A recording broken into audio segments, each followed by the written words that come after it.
안녕하십니까. 예, 안녕하십니까. 이번에 세계사 컬렉션이라는 이 역사 시리즈가 나왔는데요. 네. 그 시리즈를 일종의 대표 저자 내지는 이 총괄 기획을 하신 서울대 김독수 역사교육과 교수님을 모셨습니다. 예. 그래서 오늘이 역사적인 날입니다. 이제 그 북미 정상회담을 했는데요. 이 정상회담을 어떻게 보면은 국사 내지는 이 한국사의 한 사건, 또 세계사의 한 사건으로도 볼 수 있는데요. 예, 어느 쪽이 어떻게 보는 게 더 정확하게 오늘 북미 정상회담을 파악할 수 있을까요?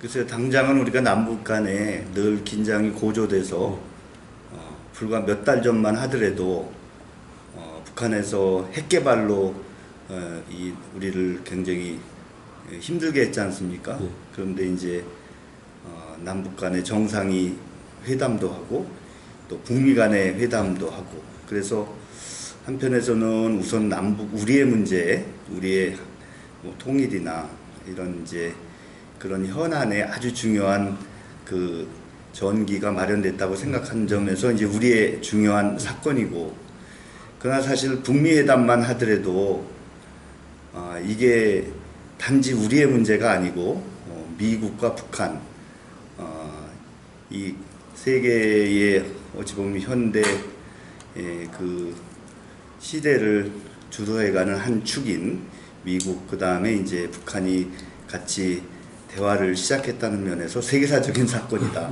그러니까 뭐 한국사와 세계사가 지금 따로 노는 게 아니고, 예, 우리 한반도에서 일어나는 일 하나하나가 세계의 관심을 갖고 있지 않습니까? 그러니까 저는 이 사건은 두 가지 모두가 함께 그 의미를 갖는 사건이다, 이렇게 생각합니다. 예. 그 김독수 교수님께서는 이 국사하고 한국사하고 어느 쪽 편이 더 바람직하다고 생각하십니까? 글쎄요, 뭐 한국사, 우리 대한민국 국민으로서 당연히 이 땅에서 일어난 우리 조상들로부터 시작한 우리 국사, 한국사가 중요하죠. 우리가 뭐 우리의 말, 우리의 글, 우리의 문화, 가장 소중합니다. 그런데 이제 21세기를 살아가면서 우리가 고립돼서 사는 그런 민족은 이 세상에 없지 않습니까? 특히 우리가 이제는 뭐 세계화 시대라는 이 말이 너무나 식상할 정도로 익숙한데요. 그런 면에서 우리가 세계사 속의 한국, 이런 그 중요한 또 생각, 개념을 가지고 있어야 된다고 생각합니다. 그래서 너무 또 한국사, 국사 위주로 역사를 생각하는 것은 좀 시대착오적이고 또 현재와 미래를 생각할 때에 바람직하지 않다고 생각합니다. 그리고 그렇게 생각하다 보면은 우리의 현안을 풀기가 대단히 어려워진다. 옛날 우리가 고등학교에서 사실 반만년 유구한 역사를 가진 우리 민족, 또 단일 민족, 이런 것들을 강조하는 국사교육을 받지 않았습니까? 그런데 사실 지금 21세기 오늘날 이 시점에서 생각하면, 물론 우리가 반만년의 역사를 가지고 있다는 것이 갑자기 달라지는 것은 아닙니다. 그러나 지금 우리는 다양한 문화와 다양한 가치를 가진 사람들이 공존하고 있고, 또 그런 면에서 이제 우리는 이 세계사적인 이 변화의 시대에 국사, 한국사와 세계사를 공히 균형 있게 우리가 배우고 가르치고, 그래서 이렇게 이제 우리의 앞날을 세계사적인 그런 큰 틀 안에서 판단하고 또 진단하고 또 미래를 향해 나아가야 된다고 생각합니다. 그래서 그 국사냐 한국사냐, 6.25 동란이냐 한국 전쟁이냐, 또 이제 또 국어냐 한국어냐, 또 그렇게 또 이제 어떻게 보면 그게 그거지만은 그 한국사라든가 한국 전쟁이라든가 한국어,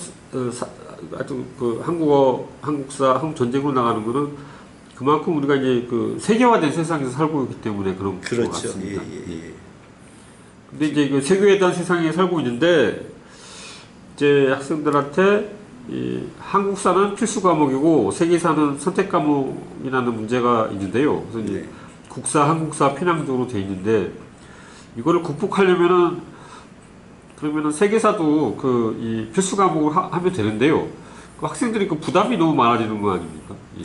그렇죠. 뭐 사실 뭐 한국사 그다음에 이제 세계사를 모두 다 필수로 한다고 하는 것은 현재 이제 고등학교 교육과정 체계상 불가능합니다. 왜냐하면은 이제 지금 그 역사 과목이 사회과에 이렇게 속해 있습니다. 그래서 사회과 안에는 역사, 일반 사회, 지리 이렇게 이제 나누어져 있고요.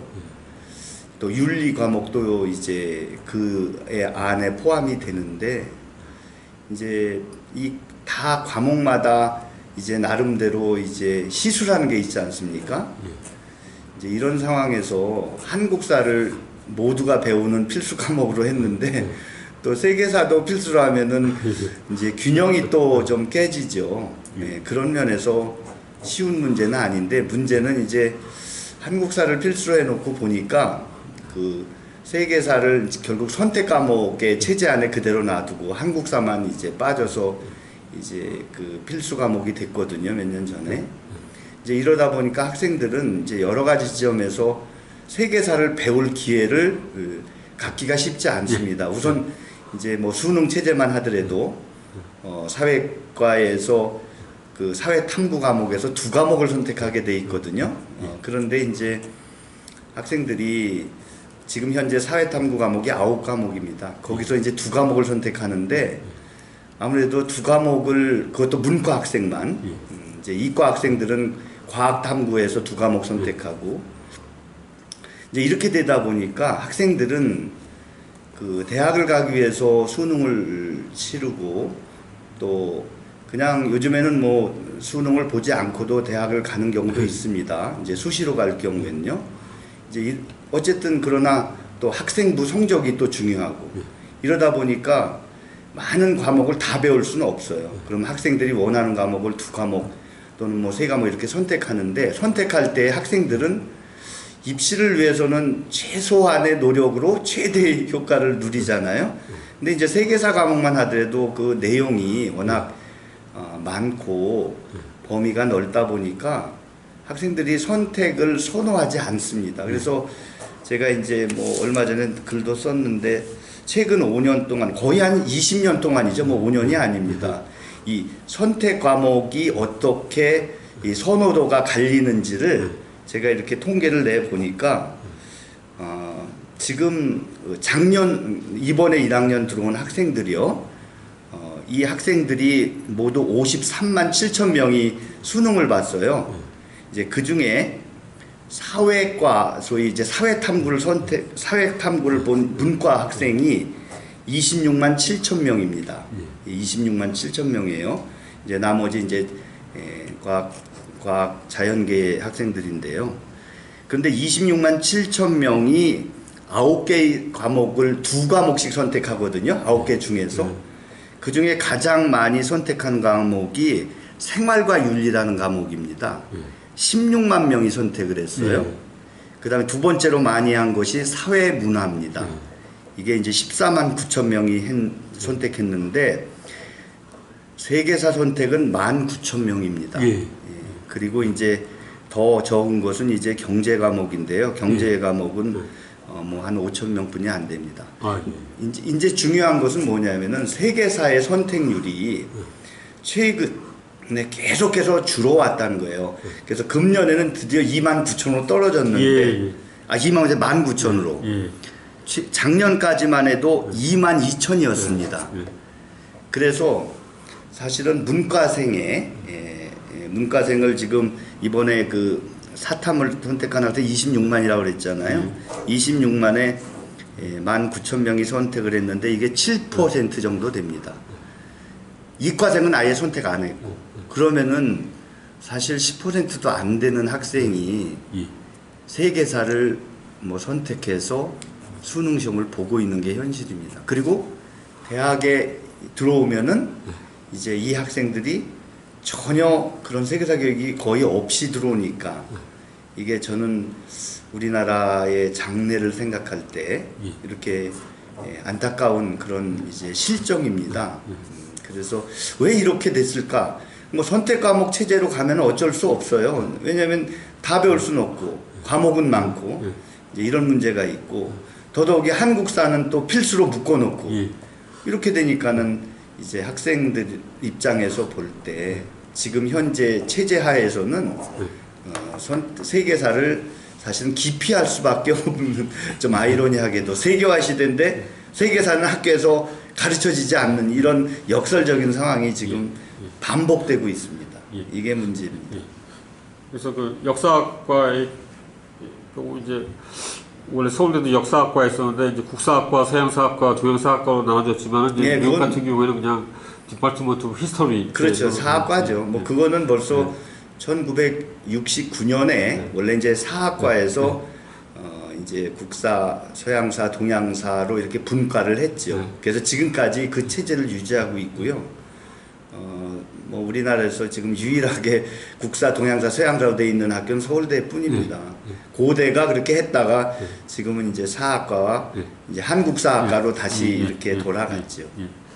그러면 이제 세계사를 갖다 안 갈 그 선택으로 과목을 하는 데 있어서 부작용이 많으니까요. 그냥 이렇게 그 국사, 한국사하고 세계사를 합쳐가지고 역사학 그래가지고 학생들한테 그 필수 과목으로 하는 건 어떨까요? 저도 그런 생각이 듭니다. 이제 과목을 여러 개로 나누어 놓고 고르라고 하니까 이런 문제가 생겼거든요. 그래서 저는 장기적으로는 국사, 세계사 거기다가 이제 동아시아사가 하나 더 있어요.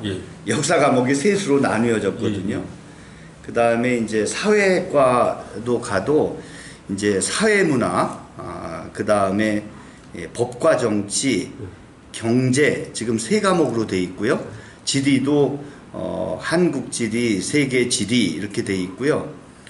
윤리도 두 과목으로 나누어 있습니다. 생활과 윤리, 그 다음에 이제 윤리와 사상 이렇게 과목을 쪼개 놓다 보니까 학생들 다 가르칠 수 없어요. 그래서 저는 제가 이제 고등학교를 70년대에 다녔는데 그때는 예를 들어 윤리, 국민윤리 하나뿐이 없었죠. 그 다음에 이제 세계지리와 한국지리 있었고 그 다음에 이제 정치, 경제, 사회문화가 있었잖아요.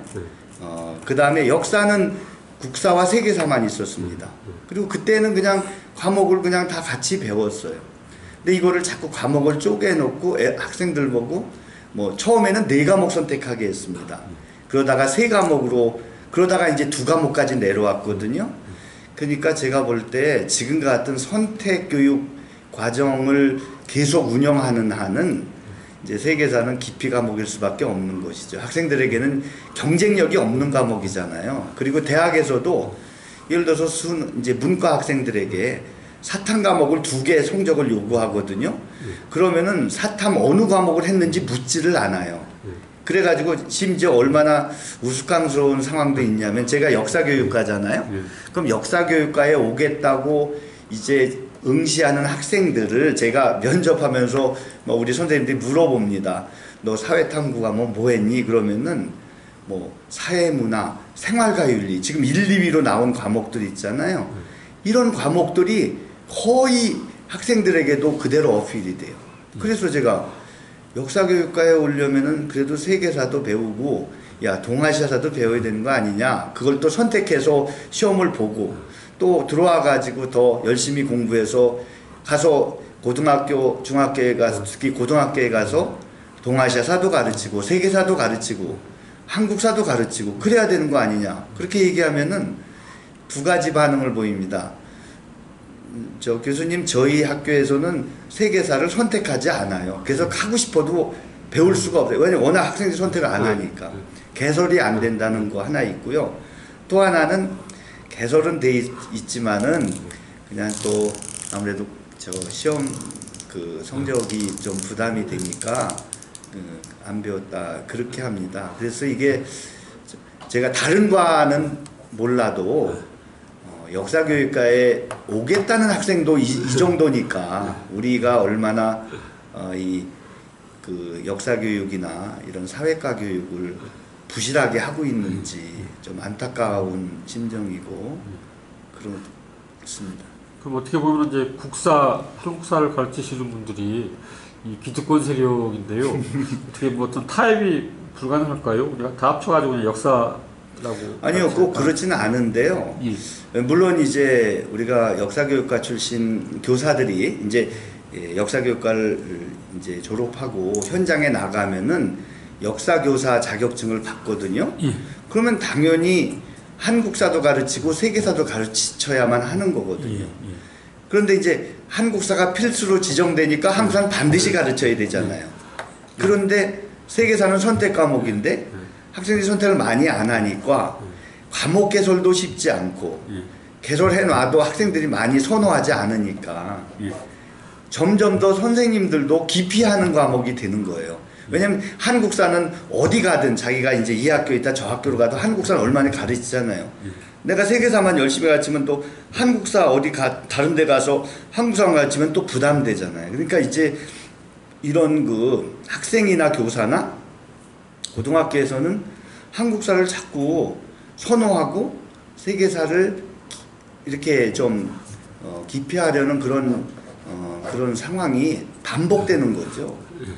그러니까 그 세계사, 서양사, 동양사를 우리 학생들이 안 배움으로 해가지고 이 국가 경쟁력에 굉장한 문제가 있다. 그거를 그 학계에서 그거를 잘 또 대사회 홍보를 해야 되는 거 아닙니까? 그렇죠. 그래서 세계사 교육이 문제라고 하는 그런 이제 문제의식은 다 가지고 있어요. 그리고 우리가 이제 예를 들어서 뭐 세계사 관련 학회들이 세계사 교육 이대로 좋은가 그러면서 벌써 20년 전부터 계속 얘기를 해오는데 참 우리 이 사회는 참 안타깝게도 국사 중심으로 계속 이제 역사 교육이 이렇게 좀 좁혀져 왔고요.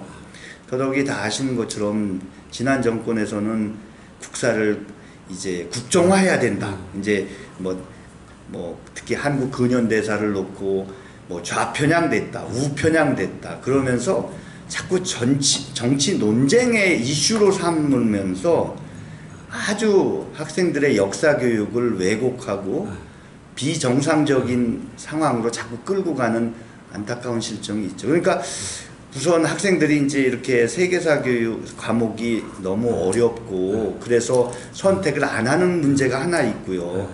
또 하나는 국사 교육을 과도하게 특히 근현대사 중심으로 놓고 그 안에 이제 정권의 성향에 따라서 어느 때는 좀 우경화된 그런 해석을 또 강조하면서 국정화까지 하려고 그러고 뭐 어디는 좀 진보적이고 조금은 더 뭐랄까 그걸 뭐 좌파적이라고도 공격을 하는데 그런 성향을 가진 어떤 해석으로 또 이렇게 역사 교과서를 쓰려고 하고 막 그러다 보니까 학생들은 어쨌든 그 과정에서 세계사는 제대로 안 배우고 한국사는 정치적인 어떤 이슈에 따라서 좀 안정감 없게 그렇게 막 제대로 된 역사 교육이 잘 안 되고 있습니다. 그래서 제 생각은 뭐 한국사 중요하다는 걸 부정하는 건 아닌데요. 특히 근현대사 비중을 너무 자꾸 키우면서 근현대사는 어차피 그런 어떤 이슈가 될 가능성이 많거든요. 근데 뭐 한국사만 하더라도 한국사가 고대부터 지금까지 쭉 많은 일들이 이루어져 왔지 않습니까? 그래서 지나치게 근현대사 중심으로 자꾸 이제 근현대사 중심으로 이렇게 많이 넓히면서 이렇게 이슈를 유발하는 것은 역사 교육에서 바람직하지 않다라고 저는 생각합니다. 그 국사 교육의 그 국정화 논란을 보면서 어떻게 보면은 그 서양사나 동양사 쪽으로 중심으로 하시는 그 교수님들하고 연구원들은 참 이렇게 부럽다는 생각도 혹시 안 드셨나요? 아니 이제 뭐 그 이슈에 대해서는 우선 뭐 국정화라는 게 어떤 역사 교육을 이론화해서 역사 교과서를 이제 하나의 그 국가가 어찌 보면은 이제 독점하는 그런 교과서로 가자는 거잖아요. 근데 사실은 그게 너무나 단순한 논리라는 것이 뭐 우리가 이제 정권이라는 게 늘 변할 수밖에 없는 거잖아요. 국민이 선택에 따라서 좀 진보적인 정권이 들어설 수도 있고 좀 보수적인 정권이 들을 수도 있잖아요. 그런데 국정화 논리로 만약에 간다면 말이죠. 아니 이제 예를 들어서 보수적인 정권에서 국정화가 됐다고 가정해. 그게 되지도 않았죠. 그리고 뭐 지금 이런 사태가 오늘날 이렇게 정권도 바뀌고 그랬는데요. 만약에 국정화가 됐다고 가정하고 보수적인 정권에서 그게 실현이 됐다고 가정해 보세요. 근데 그 다음 우리가 대선에서 정권이 바뀌었다고 쳐요. 그러면 그때는 그대로 진보적인 그야말로 국정화 전 정권이 비판했던 그런 일색으로 교과서가 또 바뀔 거 아닙니까? 어차피 하나 교과서 국사 교과서 하나뿐이 없으니까.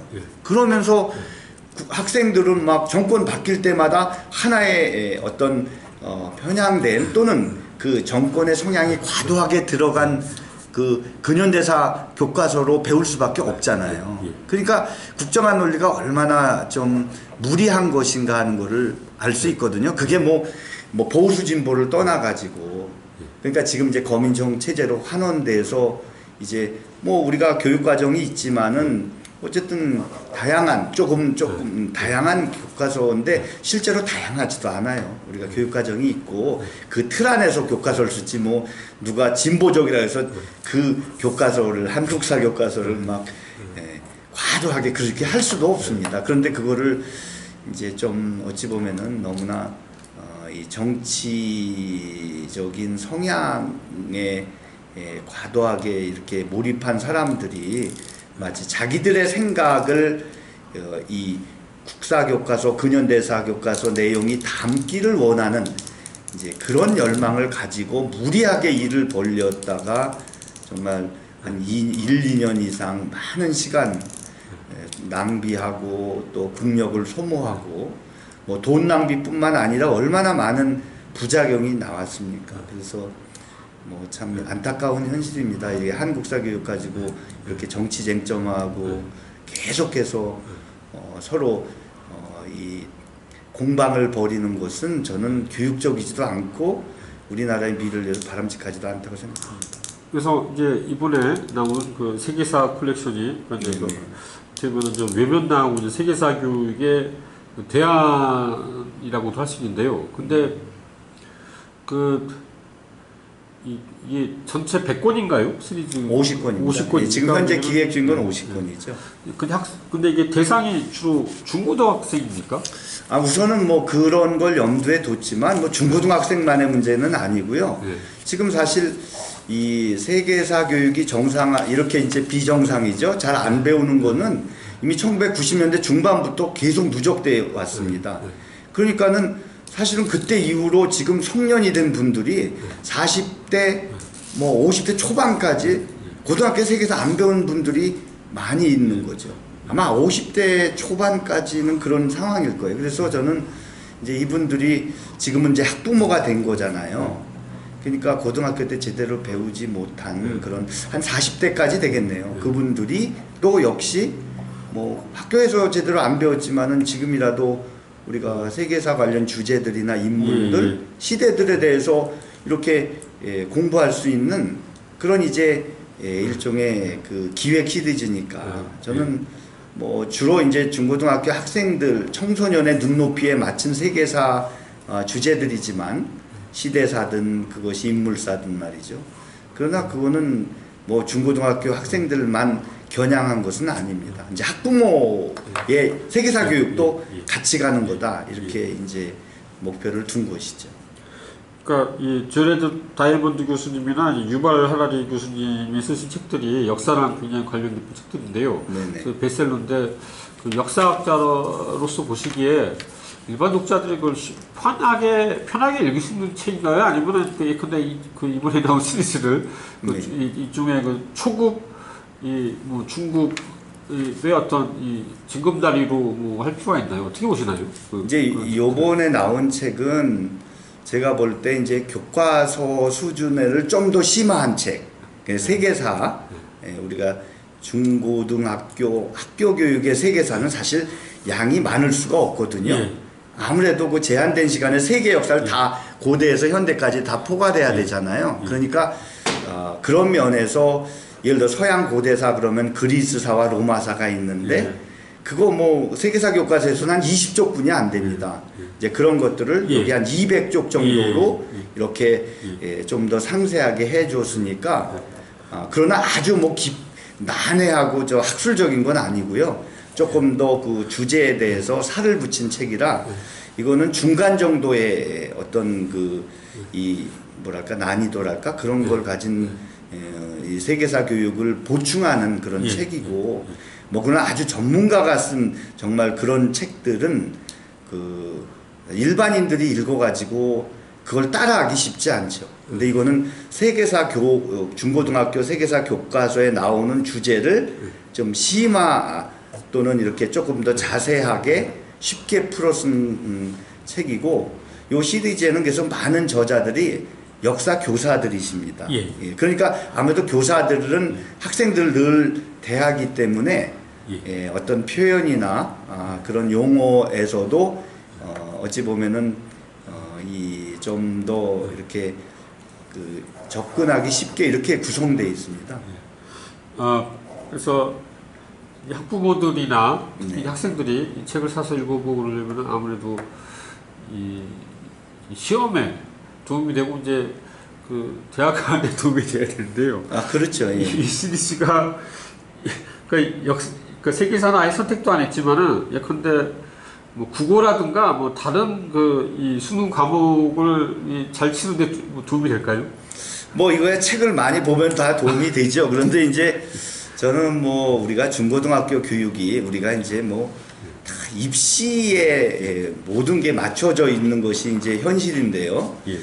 저는 이제 학생들이 대학을 가는 거 못지않게 앞으로 미래를 살아가야 될 자기의 교양과 지적인 어떤 바탕을 까는 거잖아요. 이제 그런 면에서 이 시리즈 생각하는 힘 이게 이제 주제도 생각하는 힘이거든요. 그래서 이제 50권으로 기획돼 있는데 이런 것들이 글쎄 당장 뭐 이 책 한 권 봐서 뭐 갑자기 이렇게 뭐 실력이 팍 는다 이렇게 말할 수는 어떤 책도 그런 책은 없지요. 그러나 이 생각한 힘을 길러줄 수 있는 그런 이제 기획이기 때문에 그 중에 이제 주제를 가지고 접근했을 때에 뭐 헬레니즘 시대, 뭐 그리스와 로마니 이런 또 아주 기획해서 저는 이제 바울에 대해서 이제 쓰기로 돼 있어서 8월 달이면 이제 두 번째 시리즈가 나오고 지금 1권에서 10권까지가 이미 이제 고대 시대 자료로 이제 나왔는데 그러면서 저는 이 생각하는 힘을 길러주는 거다. 뭐 그것이 저는 뭐 우리가 국어라고 하는 게 책을 읽고 판단하고 자기의 사고력을 증진시키는 거잖아요. 그러니까 그런 면에서 뭐 포괄적으로 도움이 된다고 생각하는 거죠. 예. 그러니까 이 한때 또 이 삼국지를 읽으면은 네. 이 대학 가는데 도움이 된다 가지고 막 삼국지 열풍이 있었는데요. 예. 그러니까 이제 뭐 미국과 유럽의 역사 교육학계에서 네. 역사를 공부한 학생들이 뭐 머리가 좋다든가 머리가 좋아진다든가 뭐 창의성이 있다든가 그런 연구 결과가 있습니까? 글쎄 뭐 그걸 제가 통계로 이렇게 본 적은 없는데요. 그러나 지금 우리가 어쨌든 현 시대 사조가 오늘날 이 세계를 무대로 이렇게 어느 분야든 말이죠. 뭐 그야말로 이제 비즈니스를 해도 그렇고 학문을 해도 그렇고 예술도 그렇잖아요. 스포츠는 안 그렇습니까? 지금 뭐 곧 월드컵이 있고 우리가 얼마 전에 동계 월드컵도 있었잖아요. 그러니까 동계 올림픽이죠. 예, 동계 올림픽도 있었는데 우리가 지금 문만 나가면 세계와 마주치지 않습니까? 이제 이런 시대이니까 이게 뭐 당장 뭐 도움이 얼마 된다 안 된다를 우리가 계량화하기는 좀 쉽지는 않아요. 근데 우리가 이제 뭐 기회가 되면은 여행도 많이 하고 뭐 그런 것부터 시작해서 또 우리가 이 자기의 분야에서 다양한 이런 세계인과 마주칠 때에 이런 세계사 관련된 책들을 뭐 예를 들어 삼국지 한 권 보고 그 사람이 갑자기 뭐 대단한 사람이 되겠습니까? 그러니까 이제 우리가 어떤 책 한 권으로 해결될 문제가 아니기 때문에 이게 세계사의 넓은 시대에 다양한 인물 중에 그래도 이 세계 역사를 이렇게 영향력을 준 어떤 인물 또는 시대, 사상 또는 이런 주제들을 뭐 한 50권 정도 기획을 한 건데요. 근데 뭐 일단 산림출판사 제가 이제 사장님과 이렇게 만나서 얘기할 때는 이게 이제 50권이라는 건 우선 기획을 그렇게 한 것이고 우리가 한 번에 다 만족은 못 하잖아요. 그러니까 50권을 일단 틀을 만들고 거기에 이제 관련된 또 다른 것들은 사이사이에 끼워 넣을 생각을 하시더라고요. 그래서 우선 기획은 50권으로 놓고 그래서 이제 10권씩 쭉 이제 하나씩 단계 이렇게 출간을 기획하고 있습니다. 이게 저는 전 다음번에 그 나올 때 10권 정도에 아마 저는 이제 바울을 썼는데 이제 바울은 뭐 교회 다니는 사람은 다 알지만은 바울은 그 기독교를 세계화한 아주 중요한 인물이잖아요. 그래서 물론 기독교인이라고 하는 이제 어떤 특정 종교에 이렇게 속하다 요것만 생각하기 쉬운데 사실은 서양 문명은 그 그리스도교 기독교가 이제 어찌 보면은 중요한 또 그 문명의 그 바탕을 깔았지 않습니까? 이제 그런 면에서 이제 바울이라는 인물이 어떻게 그런 역할을 할 수 있었는가 이제 그 기독교를 이제 뭐 지중해 세계로 전파하는데 크게 기여했는데 그런 과정을 한번 저도 이제 이번 시리즈의 한 권에서 쓰려고 합니다. 그래서 그 바울의 복음과 예수의 복음이 다르다 그런 주장도 있고요. 그리고 네네. 또 어떤 주장이 있다면은 아예 그 사복음서가 그 이 바울의 주장에 맞춰서 이렇게 써졌다 뭐 그런. 그러니까 뭐 저는 제가 뭐 신학자가 아니기 때문에 그렇게까지 아주 깊이 있게 뭐 신약 성경을 가지고 여러 가지 이제 신약을 전공하는 분들은 이제 그 우리가 전통적인 그런 성경의 해석을 또 이렇게 또 뭐 극복한다 그럴까 그런 경우도 있죠. 근데 저는 뭐 그런 면에서 신학적인 관점에서 쓴 것은 아닙니다. 역사적으로 어쨌든 기독교가 지금 팔레스타인 예루살렘에서 이렇게 시작됐지 않습니까? 이제 거기에서 점차 이제 오늘날 터키, 그리스, 로마, 나중에 이제 스페인 이래가지고 이제 고대 로마 제국 전역으로 확산됐잖아요. 이제 그런 과정이 어떻게 가능했는지 뭐 그런 것들을 이제 역사적 관점에서 이렇게 좀 진행된 걸 봤고요. 거기 이제 뭐 성경을 분석하고 이제 거기에 여러 가지 비판적인 그런 시각으로 성경을 보는 거는 또 다른 문제죠. 역사학은 뭐 역사학으로서의 그런 또 나름대로의 그 분본이 있습니다. 마지막으로 그 독자분들께 좀 한 말씀 해주십시오. 네, 그래서 이제 우리가 많은 책들이 있고 오늘날 이 세상이 다양한 그런 어떤 이 주제로 또 많은 책들이 쓰여집니다. 근데 이제 세계사라고 하는 것은 말 그대로 많은 그 고대부터 현대까지 또 동양과 서양을 넘나들면서 인류의 소중한 그런 어떤 과거잖아요. 근데 그게 오늘날 우리에게 어떤 영향을 끼쳤는지 이런 것들을 우리가 잘 해명해야 오늘날 어떻게 이런 시대를 살게 되었는지를 우리가 알게 되고요. 그 다음에 더 나아가서 이제 우리 미래는 어떻게 펼쳐질 것인가 대비하고 전망할 수가 있겠죠. 그래서 생각하는 힘 시리즈는 우리가 그런 생각, 과거가 어떻게 흘러왔는지 그리고 앞으로 어떻게 흘러갈 건지에 대한 우리가 생각을 키워주는 그런 그 일종의 기획 시리즈다 이렇게 생각하고 어쨌든 학생들이나 부모님들이 이제 세계사 교육에 관심을 좀 가지시고 우리가 역사 교육의 정상화라고 하는 큰 주제를 조금은 이제 우리가 한국사의 틀에서 좀 벗어나가지고 그렇게 펼치는 그런 기회가 됐으면 좋겠습니다. 예, 도와주셔서 감사합니다. 감사합니다. 예.